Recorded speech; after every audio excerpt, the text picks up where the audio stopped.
早晨，大家好，我係陳昌堯師傅。首先祝大家有美好嘅一日。好啦，又嚟到2026年嘅5月2日啦。今日係農曆嘅3月16日，係星期六，係叫做丙子嘅火老鼠日。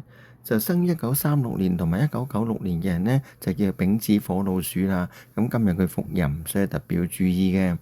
嗱，老鼠咧就係同馬相沖，就沖一隻咧叫庚午嘅金馬，就生1930年同埋1990年嘅人咧就叫庚午金馬啦。咁同時都沖一隻咧叫壬午嘅水馬，就生1942年同埋2002年嘅人咧就叫壬午水馬啦。咁今日水馬同金馬咧就天黑地沖，所以特別要注意嘅。嗱，老鼠同馬相沖咧，通常應喺咩地方咧？就係桃花就容易變動啦，咁好容易燙傷或者受傷嘅，特別要小心血光之災啦。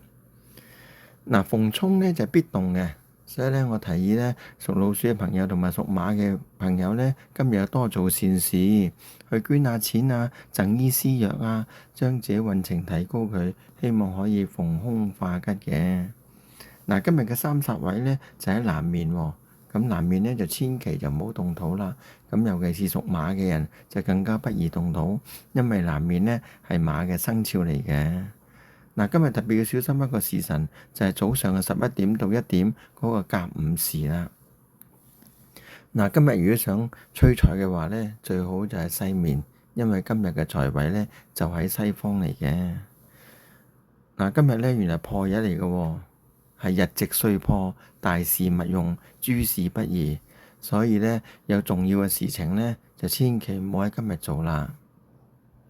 嗱，睇下今日有咩幸運嘅生肖啊！原來屬豬、屬雞、屬狗、屬牛、屬猴、屬龍、屬蛇都係幸運嘅生肖嚟嘅。好啦，今日就講到呢度為止，聽日再見啦。